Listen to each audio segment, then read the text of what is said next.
Sinful, right? About legacy. You remember that name from them? How would they then know what they're supposed to do for God?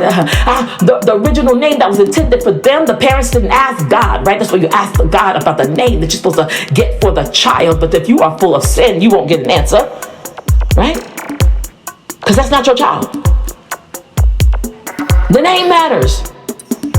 That's the legacy of the child. Now, if God blesses me with a husband and we adopt, that's something totally different. Because that's king and queen. That's what God intended it to be. Intentions intended. And nobody asked you how you feel about it. If you want something else than what has been placed before you, ask for a menu and get that from God. I don't have it.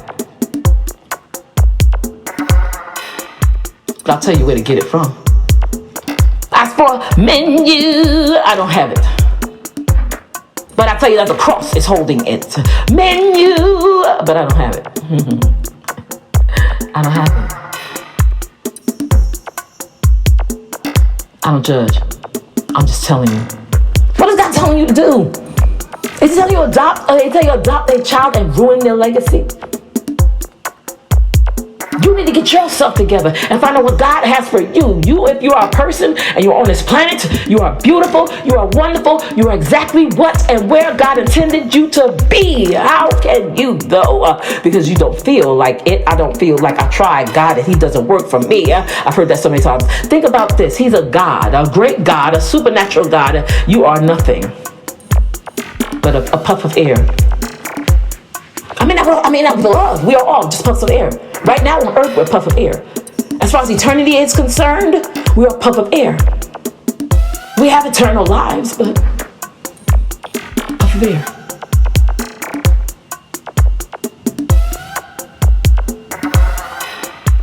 I'm saying let Jesus shod your feet. I'm saying let Jesus wash your feet. I'm saying let Jesus love on you. I'm saying let Jesus tell you what he wants you to do. I'm saying get the pride and the right things. I'm saying God wants to get the glory out of your life. I'm saying get right with Jesus, right? At the end of the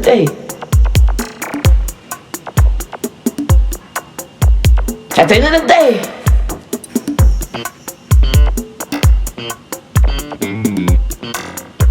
most of the time,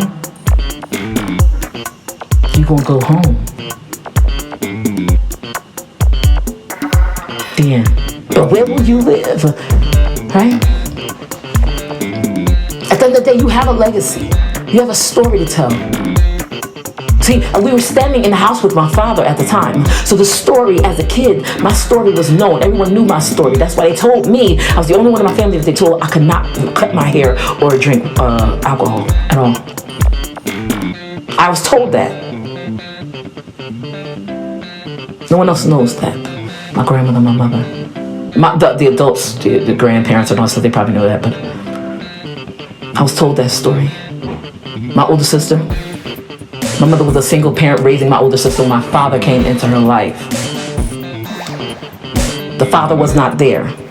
I'm telling you guys what happened so that you'll understand. Stay with me.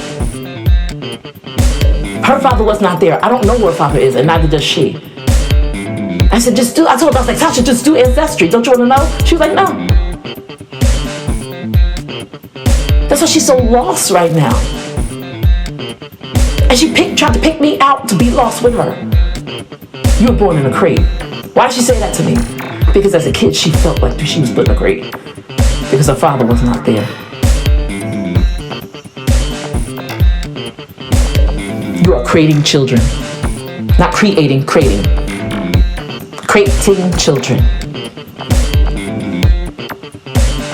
Putting them in a crate and setting them up for failure.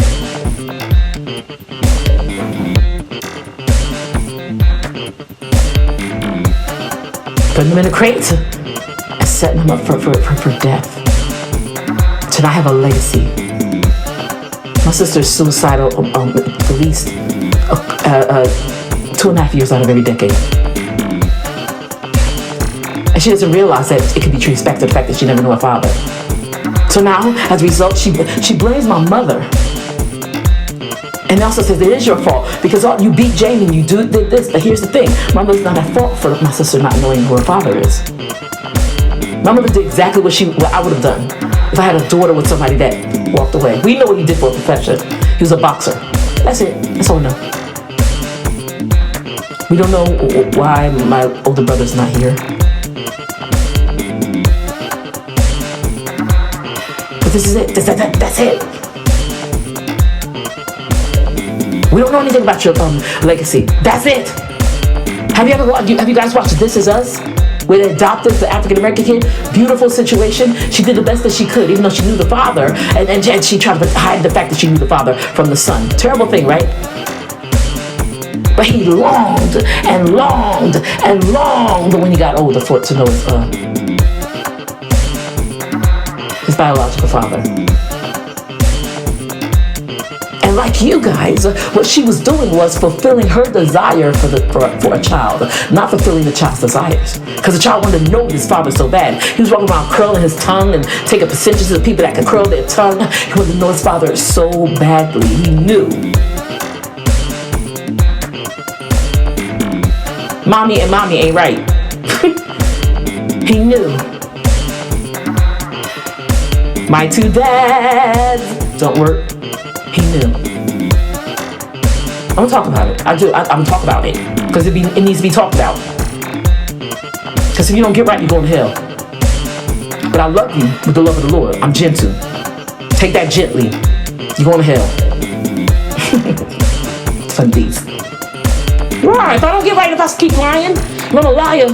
Y'all gotta come to me. Even in your gay state, come to me, to Jamie. Stop being a liar. You lied the other day. You ate that chicken. You right. If I don't stop lying, I'm going to hell, right? If you don't stop gaying, you're going to hell. It's a sin. Lying's a sin. Lying's actually an abomination. Gaying is not an abomination for what I saw. I didn't look up the abominations. I looked for myself in the abominations. I knew I wasn't gay, but I know there's 7 things that abhor or as abomination to the Lord. And lying is mentioned twice. So I look for Jamie in it. I don't look for anybody else in it. So I know I got a long ways to go. So let's go together. Get right with God. Just like I need to get right with God. I'm not lying anymore. I used to as a kid. Made up stories. Because sometimes when you make up stories, it's to get away from the story that you're living. That just tells you, why do I need to run from the story? Nobody asked me that. Why do I need to lie? Why do I need to run from the story? Because the wrong hero was running my stories. See, I think that's what goes on with every sin. We don't appreciate the hero of our life, so we make the hero outside of ourselves, or the wrong hero, the prominent figure in our story. I'm giving the wrong hero glory for my story. I'm giving the wrong hero prominence in my plan. I'm giving the wrong hero protection from the provider who's supposed to be provided and giving provision over my life. I'm speaking to the wrong hero and calling him a shiro. I'm speaking to the wrong hero, right? At the end of the day, whether you're gay, straight, purple, happy, yellow, Spanish, like Jamie, Nigerian, got big feet, got small feet. I have little hands with a larger body. It weirds me out a little bit. But anyway, as long as God made me, I am perfect. You are perfect just the way that you are. You were made perfect. But we entered a simple world. And at the end of the day, we all need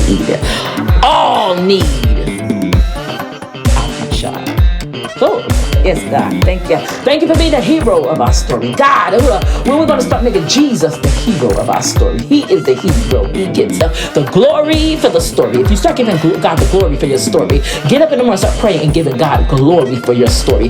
Give him the glory for your story. The more you do that, God, you get the glory for that one. God, you get the glory for that one. You see him in everything. And when he takes you into what he told me this is, the hair room, right? He told me, he's just said it a while ago. I've been talking to you guys a long time, even on Jonathan Street. Remember that? I started talking about Esther, the queen, going into the hair room, right? Right before, and she came out and her king was there. Going into the hair room, she was prepared. I said, I love this family situation, but it hurts a little bit. It doesn't hurt, but it's teaching, it's learning, it's pruning. This God's preparing me for ministry. Some type of ministry. Give God the glory in everything. And watch him do it. Oh, God bless you.